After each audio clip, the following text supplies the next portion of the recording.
What this trial is about is claims for false imprisonment, assault and damage to property, and the main issues are, were the police entitled to make the arrests that they did make on the 1st of June 1985, particularly the arrests of these 26 plaintiffs.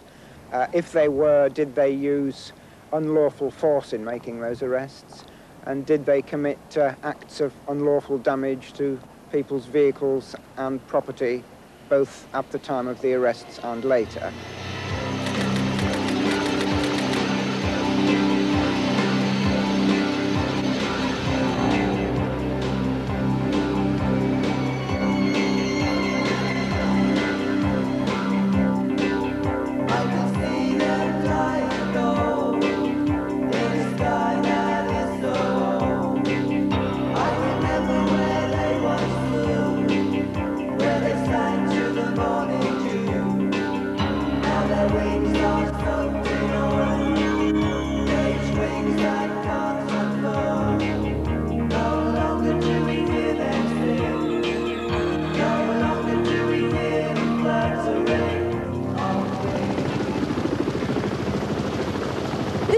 Of the convoy. There are 150 vehicles behind me.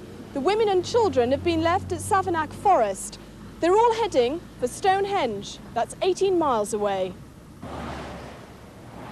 I wasn't aware of it at the time that it took place, but I later became aware that really the whole of the Wiltshire establishment had sat down to decide what to do about the convoy. And this involved various landowners and the county council and the police and their solicitors.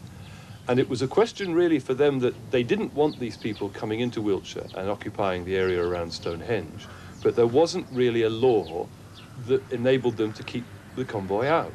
So it was a question of taking advice to find some kind of legal cloak to throw around the operation which they wanted to launch.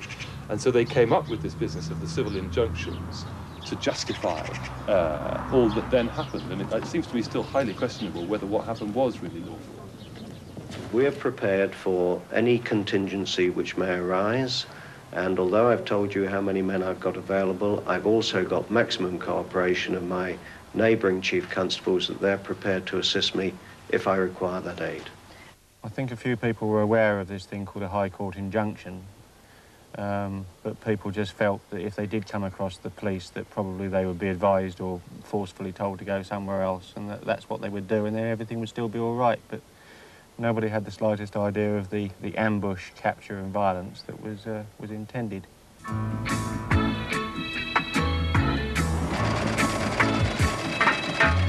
Don't worry about a thing.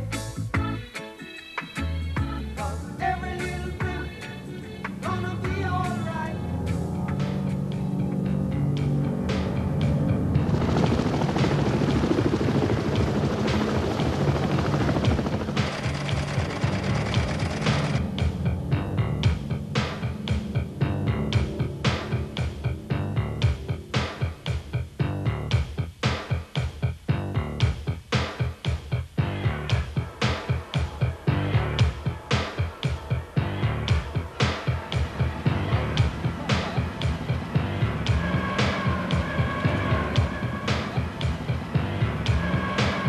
Negotiations started with the police, and they were not prepared to let us go on any further, and in fact we were to hand ourselves in, or they'd be bother. Well, we told them there and then that there's no way were people going to hand themselves in, and then the order was sent out by the high-ranking bobby to arrest all the drivers. And of course, this line of riot bobbies had shot out along down the side of us and started smashing in the windows. I was sort of alert and thinking, oh, what's going to happen now, you know, and I just watched them go down the side of the vehicle up ahead. And I could see this going as they were coming down the side, and I'm thinking, oh, well, you know, for crying out loud, what's going on here?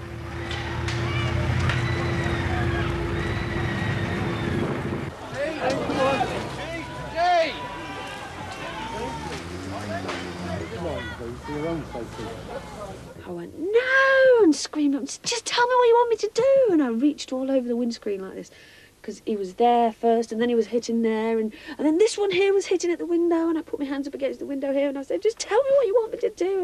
And there's a crash and a bang and a wallop from behind me, and there's shouting, and they're banging on the sides of the ambulance, and they're shouting. One of the police reached in through that broken side window, the passenger window, and grabbed a handful of hair. I couldn't see clearly into the vehicle from where I was standing. I was some little distance off, but it was very clear to me that he had hold of the top of her hair and was pulling very vigorously. She, of course, was screaming blue murder, not wanting to be pulled, because what she was being pulled through was a window that had been broken 10 seconds earlier, which was framed as broken glass.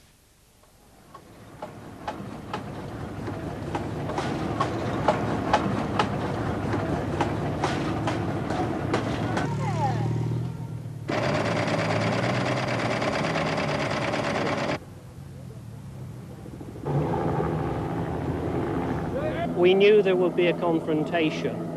I'm hoping that we'll get through the day without too many people being injured, either policemen or peace convoy, or the people in the field. Has the operation gone as you expected? Yes, I think so.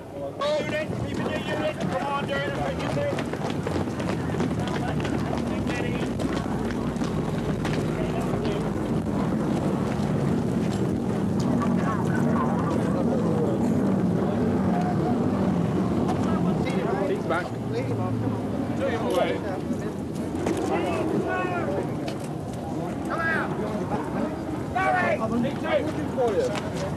Switch it off, right? It's me, you bastards! Can you see? Get it on the pipe!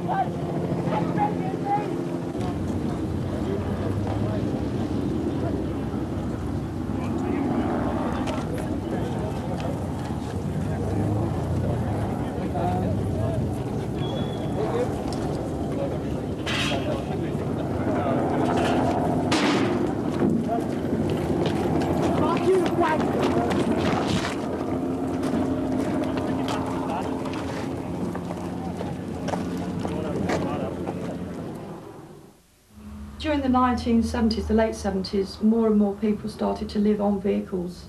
Previous to that, most people had lived in benders or teepees and just used the vehicles to transport themselves and their possessions from one place to another. But eventually it became obvious that it would be good to actually live in the vehicles themselves. And during the years of between 1979 and 1982 or 3, the numbers of people living in vehicles increased by a huge proportion. Because it did seem a sensible way of life, and obviously when there are a lot of people living like that, it would also make sense for them to move from one place to another together. But this was no more than just people who enjoyed the same lifestyle wanting to be with their friends.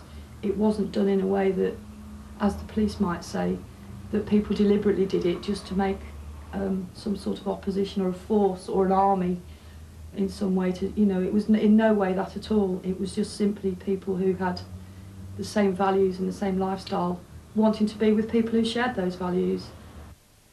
Well, the People's Free Festival wasn't originally at Stonehenge. The early People's Free Festivals were in Windsor Great Park, just outside Windsor Castle. They were the idea of a man called Bill Dwyer, who latched on to the idea of big music festivals. I mean, this was just after Woodstock and all the big festivals in the States and the big commercial ones at the Isle of Wight. And he wanted a big free festival, and he wanted it in the Queen's back garden. And for 3 years, people got away with the People's Free Festival at Windsor. And then the police put a stop to it. We were attempting to say that festivals were good for the heart and the soul of the country, you know, that they were really good things, that they were cheap holidays, that actually that a lot of inner city problems could be solved just by allowing people to come out in the countryside and actually have a good time.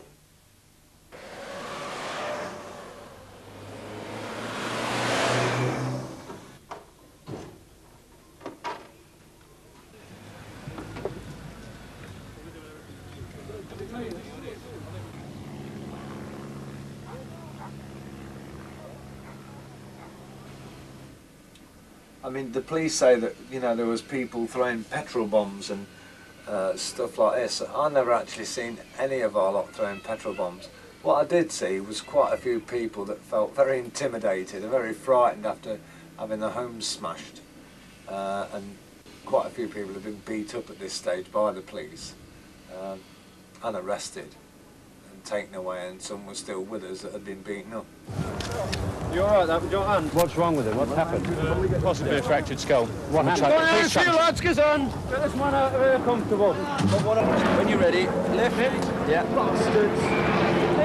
You watch it! Is that there? Fucking watching this! Find the barbed wire. Take care of them now. Is this the one that was kicking up on the road?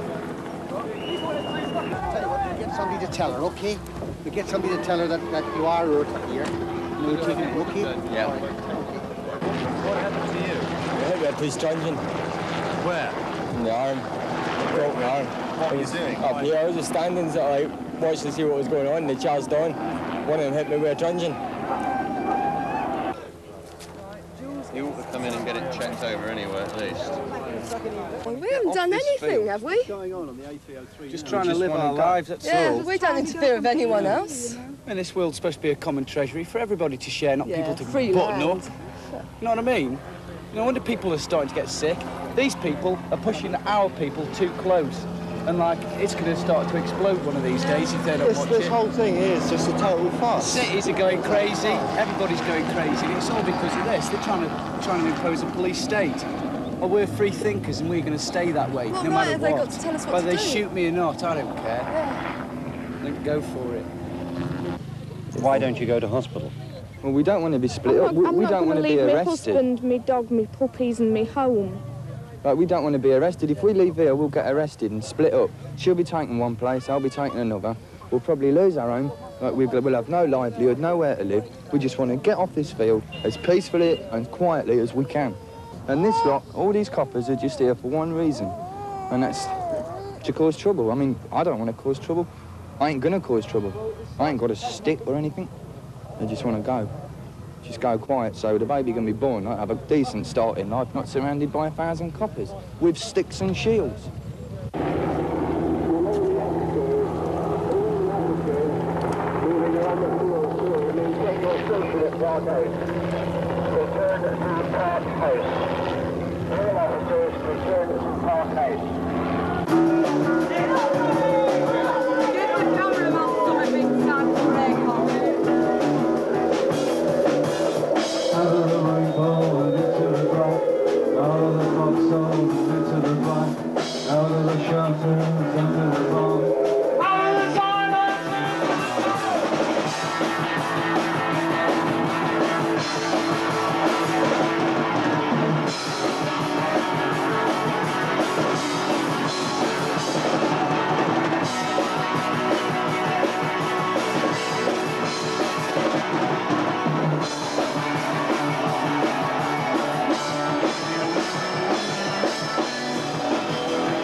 Stonehenge was just the excuse. They knew how strongly we all felt about Stonehenge and knew that was a good reason. But the real reason was the threat to the state. As I said, the growth of people, the numbers of people was doubling every year.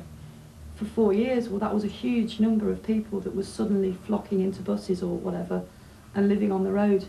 And the festival itself, once it became to be a month long, it functioned perfectly well. It had its own economy, it had its own system for everything, and was so successful in that sense that it must have been a huge threat to the state. It was anarchy in action, and it worked, and it was seen to be working, and it was seen to be working by so many people that they wanted to do it too and wanted to be a part of it. And things changed at Stonehenge when things changed in society generally, and when the view of the government and the view of policing changed. And we came to a situation where the police had to be in charge always, all the time, of everything. And people who didn't do what the police wanted them to do, you know, had to be made to do it.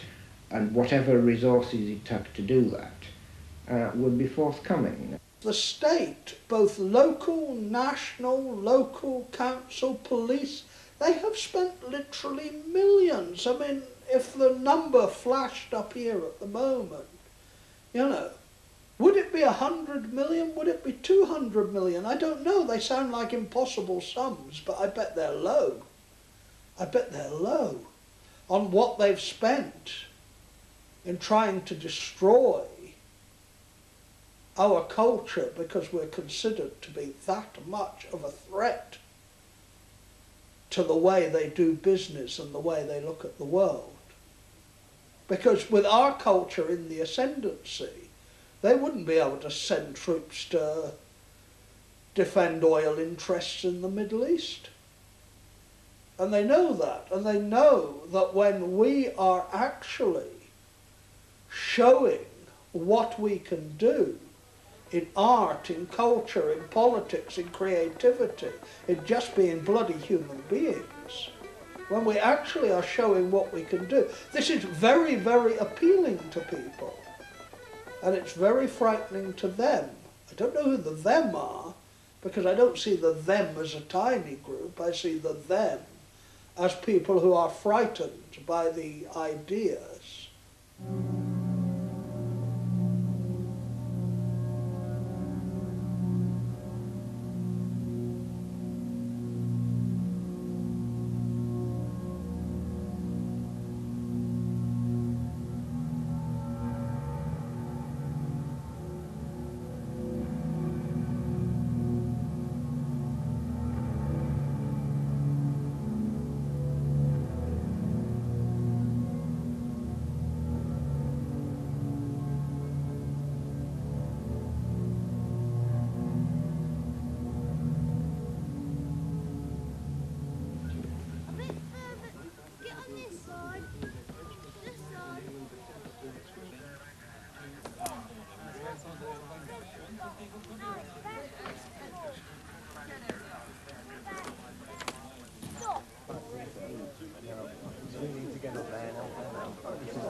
And eventually, this dreadful man, Lionel Grundy, who was then the Assistant Chief Constable, arrived on the scene and made it quite clear that there were to be no negotiations and that everybody in the field was to be what he called arrested and processed.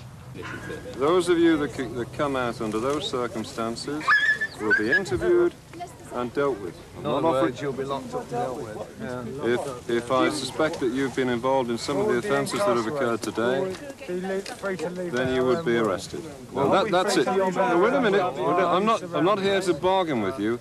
I'm here to say something to you for you to consider. Now, you don't have to make an answer now. You can get through to me. We want to go to Stonehenge. Well, the Stonehenge Festival, as you know, has been cancelled this year.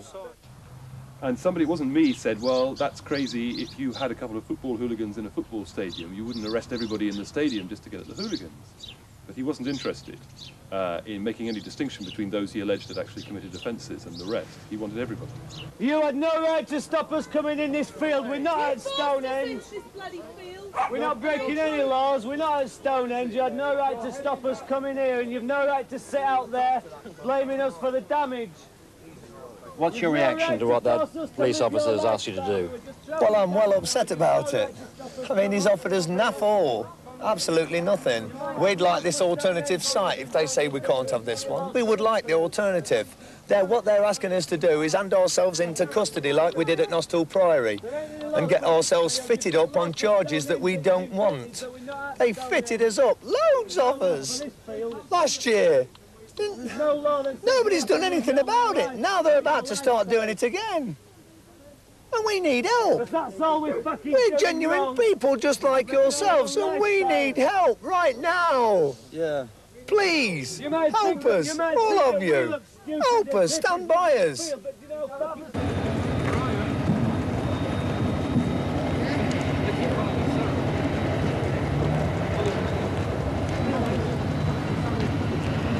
The word actually used was processed, and people had had past experience of what that word means.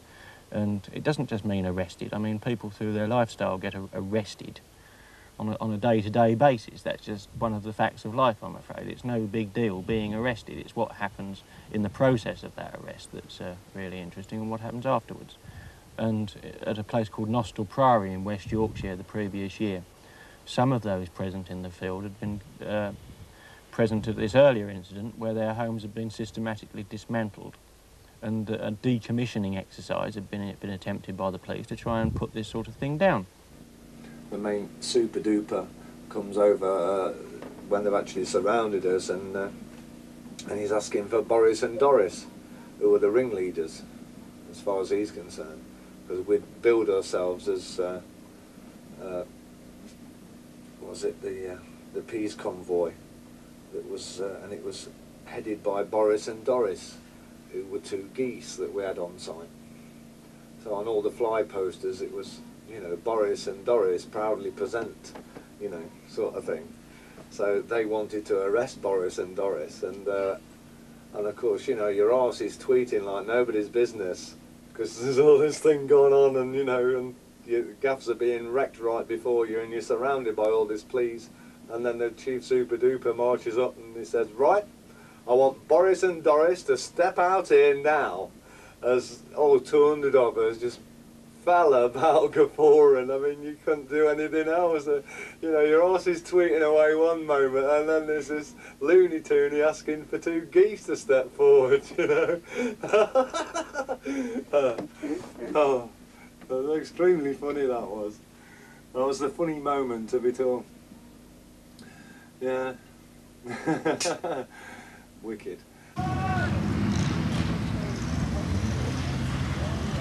Take a miracle.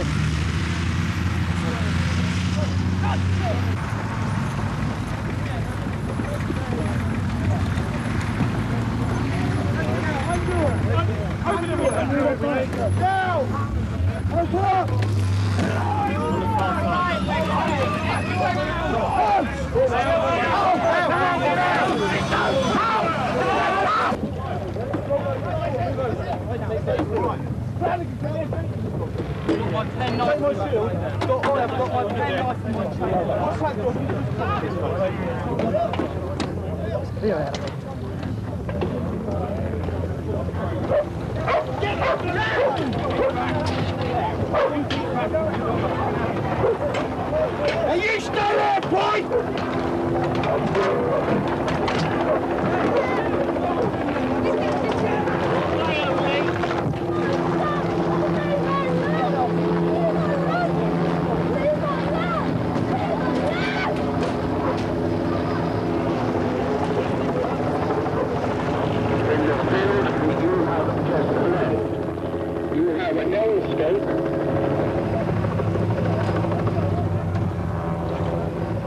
They just started attacking the bus, and they were hitting the window, the driver's window, with an iron spike about 4 foot long or so, half an inch wide.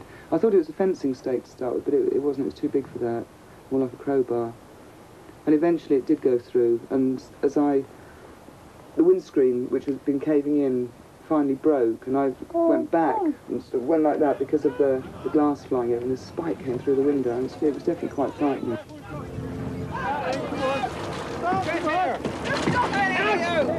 Out! All right! Stop! We have babies in here, very small babies! Just wait! All right. Let the ladies come out. Can I just talk just a minute?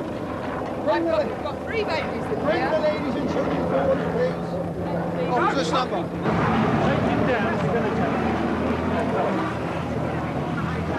I didn't do anything, mate. They smashed me windows. They hit me on the head with truncheons. They hit me when I was on the floor.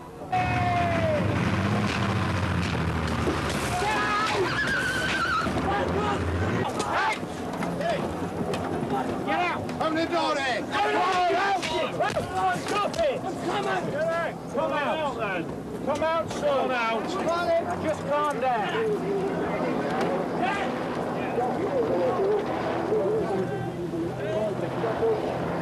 On the deck! On the deck! No! On the deck! Now stretch your arms out. Stretch them out!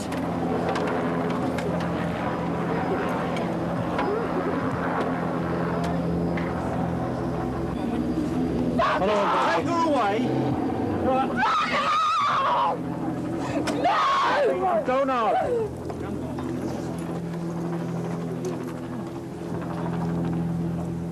You time to fuck it up! How they did it, I don't know. They ripped these doors open, and then this one single riot bobby leapt in and stood on my bed and shouted at Third Eye Jim to get out. He let Third Eye Jim out. He shouted at Mick to get out, and as Mick got to the side door, this bobby smashed him right between the eyes with this huge riot stick. And of course Mick flew out the door backwards, and then he told me to do likewise, and of course I realised as soon as I moved over to the door he was going to hit me with this stick, which he did. As soon as I got to the door, sure enough, he went to hit me right between the eyes, the same place it hit Mick, and I covered my face like that, and this baton hit me on the elbow, and of course it sent me reeling out the door. And just as they'd got me onto the brow of the hill there, because that's where they was taking this particular lot that was left, these bobbies stopped me and forcibly spun me round and made me look. They said, "See that?" And I looked at my home, and there was smoke coming out the side doors, and they'd gone and set my home on fire. And stopped me and turned me round and made me look at my home, the flames coming and the smoke coming out the sides.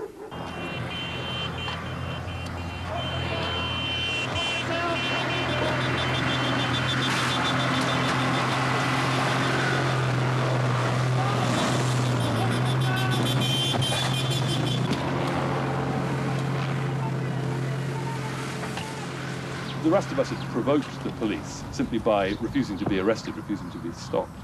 And so when it finally did slew into another vehicle and come to a halt, every officer in the field, it seemed to me, came crowding in on it. And they were like kind of flies around rotten meat. And there was no question of trying to make a lawful arrest or anything else. They just crawled all over that vehicle with truncheons flailing, hitting anybody they could reach. It was extremely violent and very sickening. And it was at that point that my photographer, who was trying to take pictures of it, got arrested. And I myself got threatened and told to leave. When that boat is stopped, make sure the driver is well identified.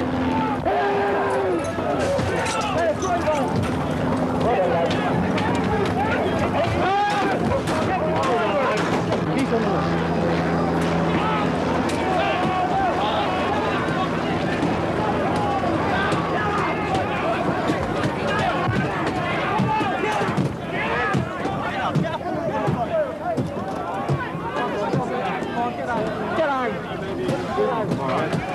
the national, international news. Sorry. Come on, get on.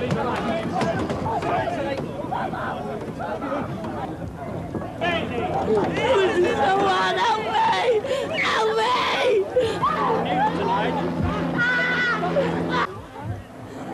See what they're doing to us! What we, the ITN camera crew, and myself as a reporter have seen in the last 30 minutes here on this field has been some of the most brutal police treatment of people I've witnessed in my entire career as a journalist. There must be an inquiry. I don't know what the results will be of it, but at this stage, the number of people who've been hit by policemen, who've been clubbed whilst holding babies in their arms and in coaches around this field is still to be counted. What the end result will be, we don't know, but there must surely be an inquiry after what's happened here today.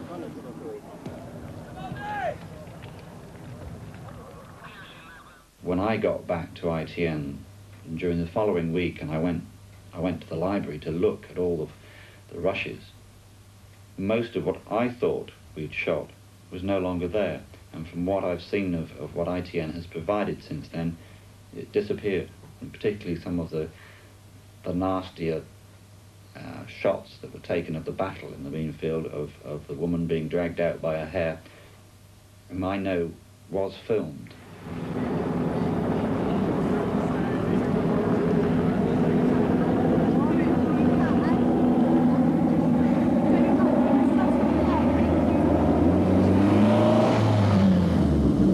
It turns out now, I didn't realise it at the time, but I was in fact the last person to be processed in Amesbury Police Station that night, and was the last one down as having been through. But in fact, being one of the first that was arrested at 7 o'clock meant that we were among the people that spent the most time in the garages round the back.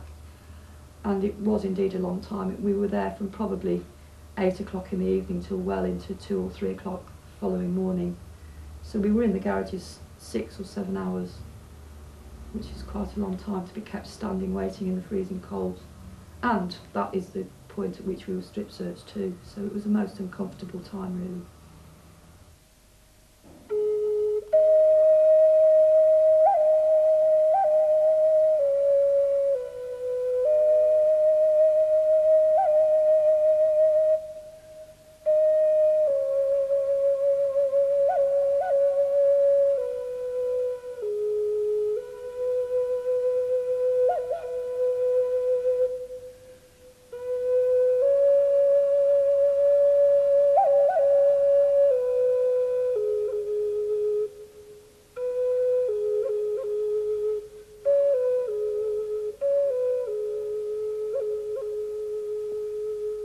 Some of the violence I saw, it was quite, I just don't know how to describe it, horrific, that a policeman should be doing this. And we're taught to, as fairly young children, to trust policemen. You don't expect them to go battering you. You don't expect them to batter children, but they were that day. And I want to show the whole world that policemen do that sort of thing occasionally. And then maybe people will believe it and try and stop it. It's only by the will of the general public that things like that can be stopped. And they don't just do it to us, they do it to lots of small groups. You know, anybody who's in a minority is going to get trashed one way or another, and this is wrong. You know, all this damage, I mean, about the only thing that works is the windscreen wipers. I haven't got a windscreen anymore. Oh, this is ridiculous.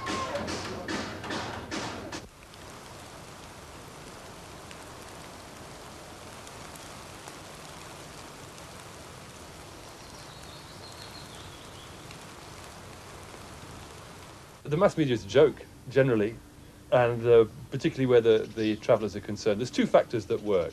One is that individually, reporters are scared of the convoy. They're afraid they're going to get mashed up or raped if they go close to them. So you've got ignorance. And the second thing is that on the face of it, the convoy looked like a good story, you see. What makes them a good story is that they fit a kind of cliche from Hollywood. They're crazed hippies.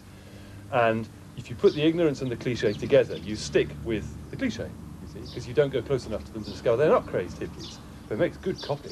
And on the particular occasion of the battle in the Beanfield, so-called, most of the press succumbed to police knocking around. The police told them to stay down the bottom of the hill, out of the field, and the reporters agreed, which was crazy. The police had no legal right to keep the reporters out of the field, but they allowed themselves to be herded like sheep away from the field so that they didn't see what went on. So then when the police came down the hill afterwards and gave them a lot of complete guff that fitted into the cliche image of the crazed hippies, they bought it. And it's actually, in a way, you look at them and they're just a joke, but it becomes a pretty dangerous joke when prospective jurors and voters and people who should be angry about what happened get fed this kind of nonsense. We took an important stand on the very first or the second day of the case, when the press started calling this the hippie trial, and that Lord Gifford was representing 24 hippies. And I just put my foot down and said this word is a racist word. It is a word which is derogatory. It is not accurate. And I don't think it should be used in this case. And I think the jury then began, and everyone else, began to see these people as individuals who had individual integrity, individual ideas about their lives and their children, and they began to see the justice of their case. and the injustice of the way they've been treated. If I could say that the Beanfield and what happened to me that day was the worst day of my life, and I can't ever foresee having anything happen to me that could be worse than what happened to us there that day, then I can say that that day that I had in the witness box must be my best day of my life as a contrast, because it was such a good feeling to be able to stand up in public and say, no, this is how it happened, this is what happened to me, I'm telling the truth. And that did make me feel good.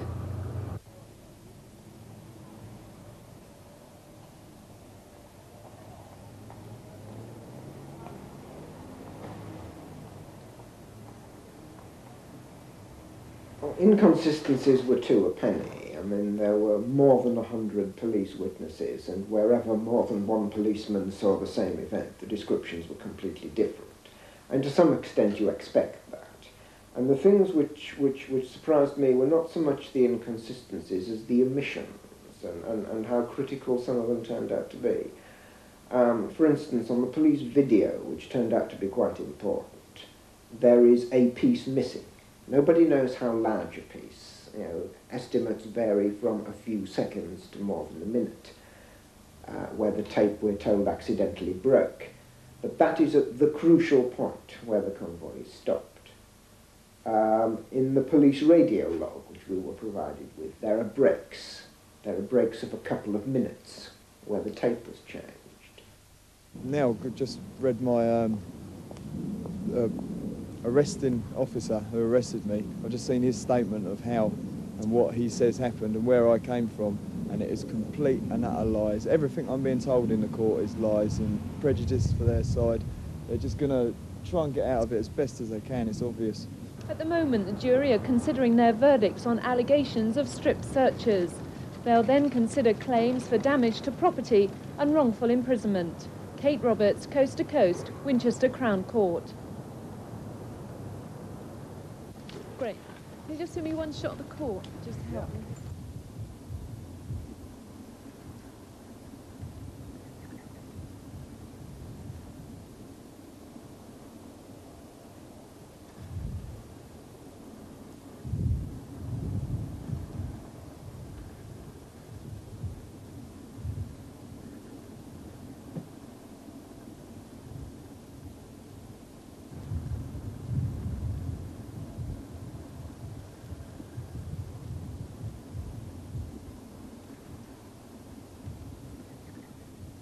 Now, the problem arose when the jury answered the first question about the intentions of the convoy at the beginning of the day in favour of the police, and the last question, and some of the earlier ones, about the intentions of the convoy later in the day in favour of the plaintiffs. But the judge wouldn't accept that verdict. And so eventually he said that he would pose another question to the jury. And the way the questionnaire was written was, quite frankly, it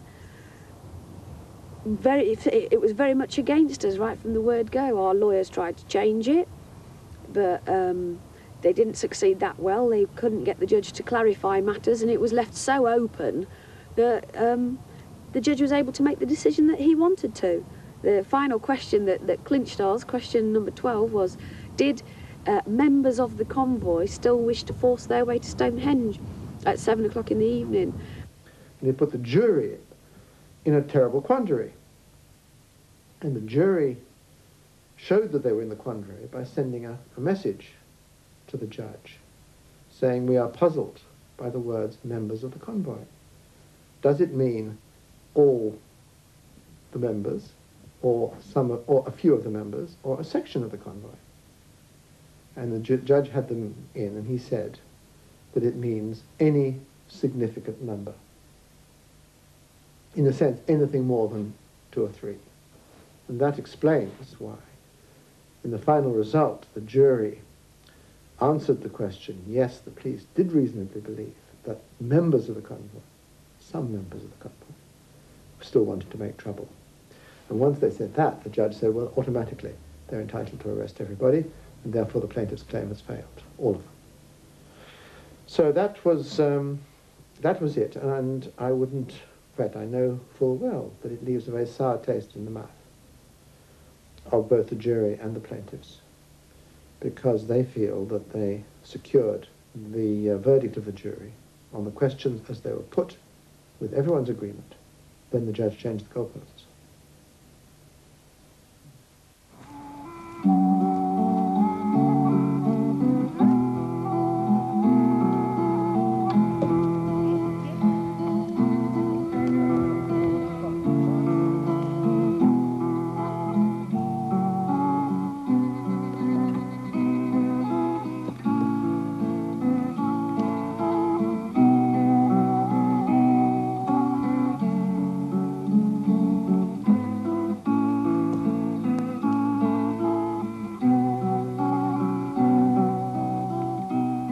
I was proved to have been assaulted by the policeman that arrested me, and I was awarded money for that assault, which was taken away in costs.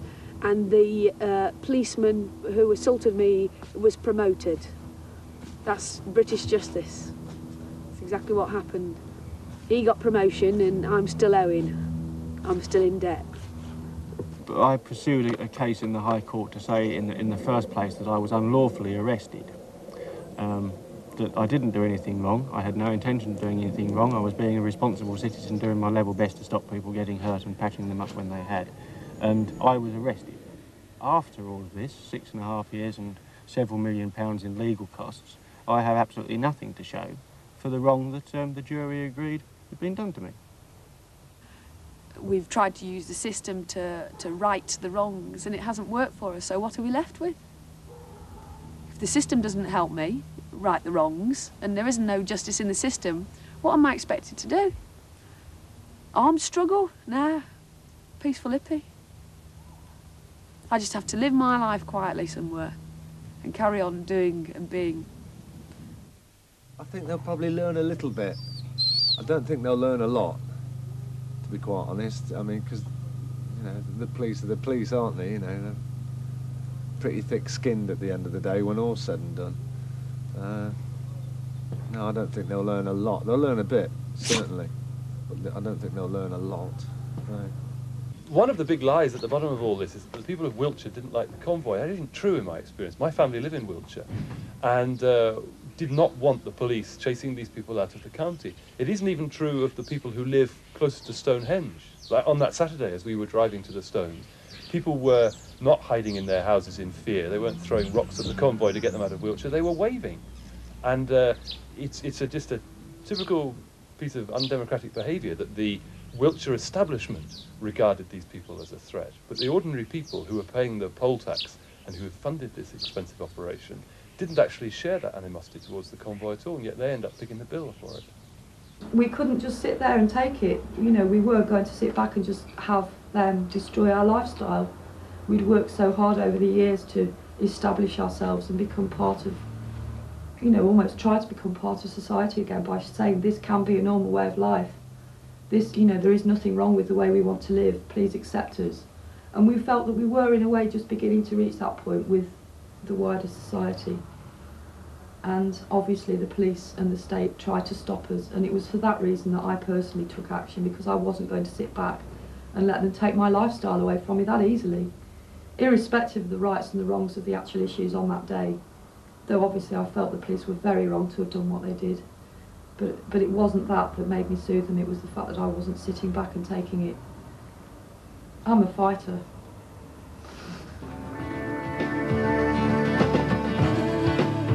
Yeah, you can't stop. You can't stop. Running water. Running water. You can't kill. You can't kill. The fire that burns inside. Fire that burns inside. Don't deny. Don't deny. Our flesh and blood. Our flesh and blood. Don't forsake. Don't forsake. Our sons and daughters. Our sons and daughters. It's freedom of speech, as long as you don't say too much. But sooner or later we're gonna realize we're gonna meet up with the truth, face to face.